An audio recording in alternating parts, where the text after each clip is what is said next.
You're fucked!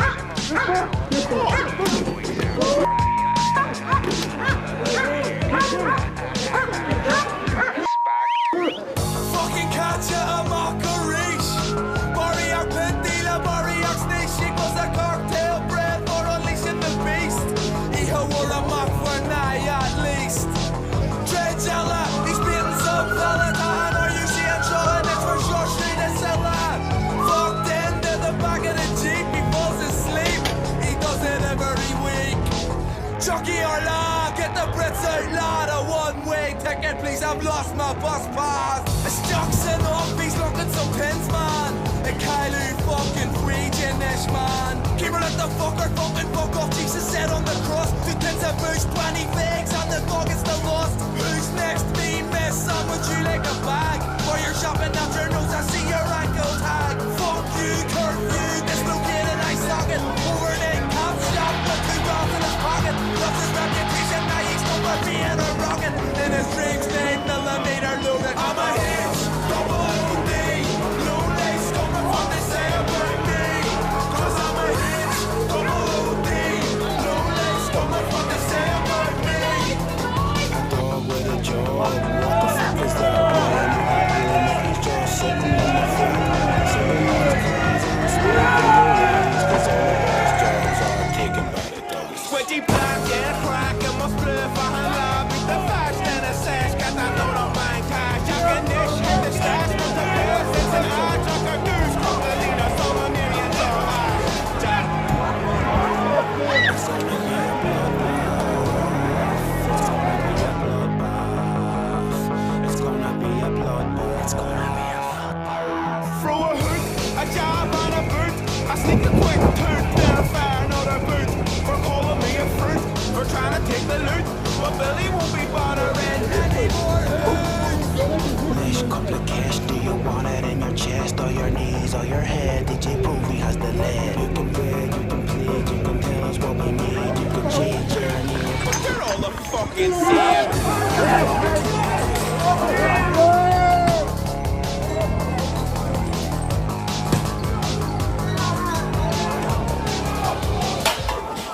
I'm a hitch, double OD. Low lace, don't know what they say about me.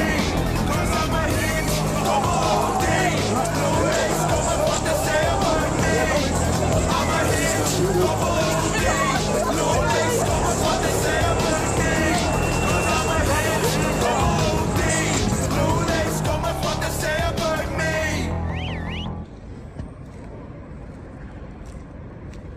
We have not seen public order situation like this before. This may be behaviour which is apparent in other countries, but I think that we've seen an element of radicalisation.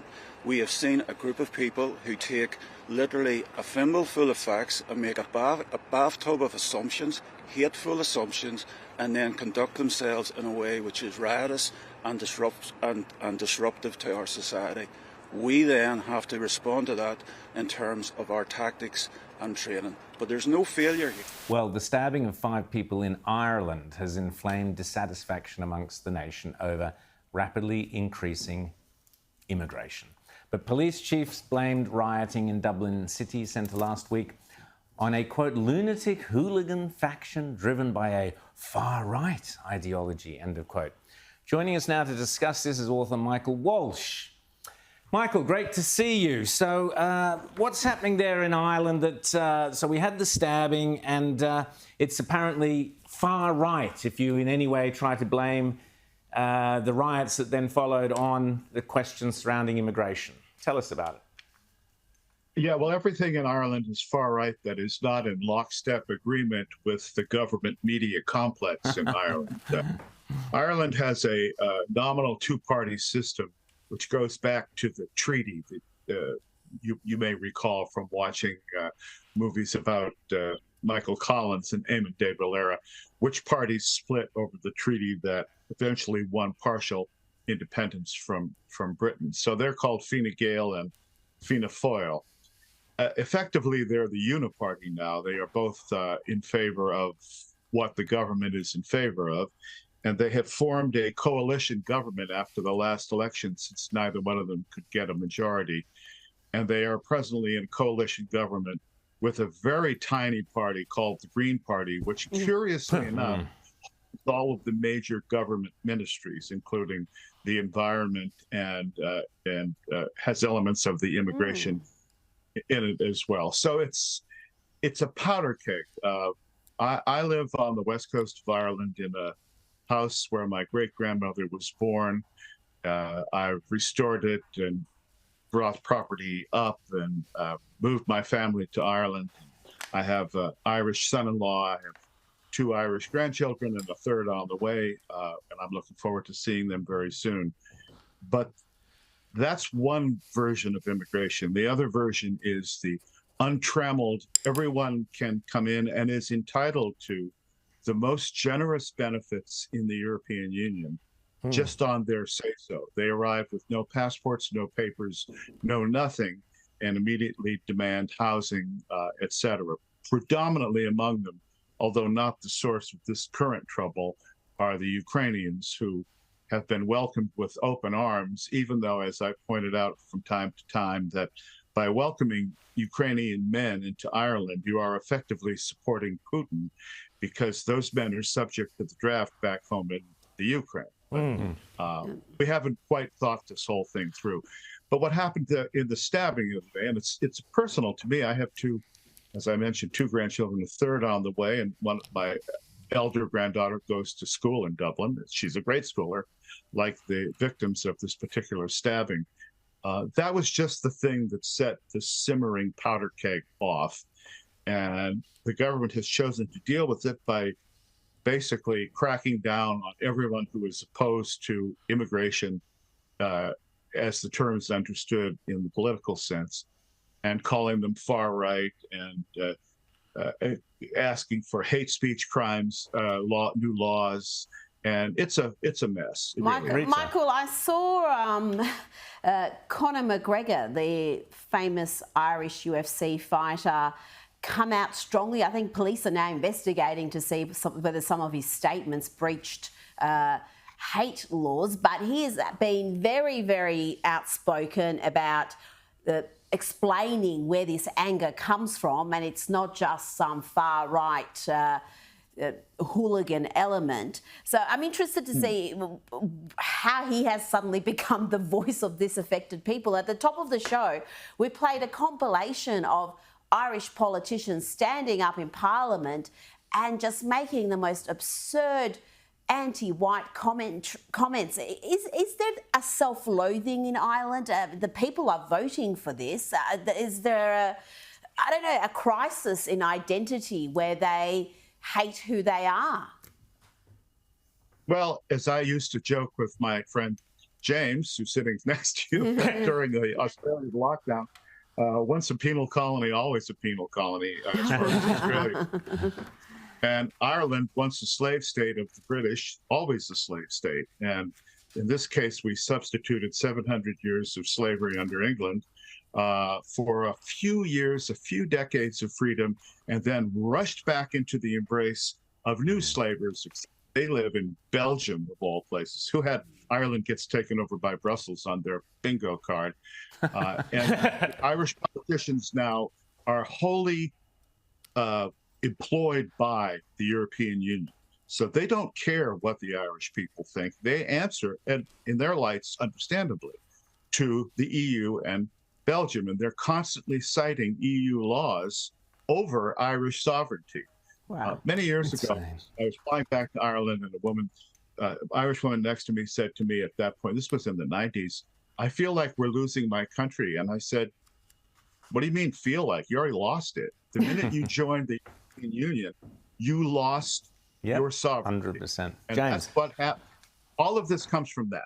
And so is that where then, I mean, I feel sort of like with Ireland, it feels like kind of the test case for a lot of other countries right now. And that if you look at this law that they're pushing through on hate speech, where essentially, you know, memes on your phone, the cops can look at your phone and say, hey, that's a hateful meme. You know, we don't like that. And you could wind up literally banged up for it. And I feel like this is almost the test model that they're trying it out in sort of a small country like Ireland to run it out in bigger jurisdictions, including, of course, Australia. Tell us about this hate speech law and how that would actually wind up working. Well, the hate speech law has been proposed now for a few months. It's been set aside, except that the government has used this protest by, quote, far-right hooligans in response to the stabbing of a little girl by what appears to have been an Algerian immigrant who had been ordered deported, oddly enough, and then was rescued probably by the NGOs who are the do-gooder external forces all over Ireland. They're quite powerful, and they eventually got him citizenship. Well, people were finally just completely fed up with this. But to crack down on the people, remember, the people don't matter. They're animals on a farm, and Ireland is viewed by the EU as a kind of backwater with a lot of empty space, because after all, the Brits emptied us out from 8 million to 4 million people during the famine. But, you know, as John Cleese says in Fawlty Towers, just don't mention the war. So we don't mention the famine. But there's a lot of space in Ireland. It's being used. I think you're absolutely right, James. It's being used as a test case in order to see how far they can push a country that doesn't really have a lot of pushback in it. So many of the Irish, like me and my family, and millions of us in Australia, in New Zealand, in Canada, in the United States, are immigrants not by choice, but of necessity during the 19th century, particularly. And so Ireland is really defenseless, and because it doesn't have a real sense of its own nationhood other than its cultural Irishness, it's finding it hard to fight back. And also, but Rita mentioned this, the politicians now have decided to adopt American terminology. That is, you're either white or you're not. Exactly. White Exactly. people, and not is good. So we literally have these discussions going on in Ireland where people say, why aren't there more black faces in, you know, television shows about 15th century Ireland? Mike, there weren't any. They look at you like you're crazy. Exactly. So we literally have these discussions going on in Ireland where people say, why aren't there more black faces in, you know, television shows about 15th century Ireland? Mike, there weren't any. They look at you like you're crazy. Exactly. It's being used as a test case in order to see how far they can push a country that doesn't really have a lot of pushback. They look at you like you're crazy. Exactly.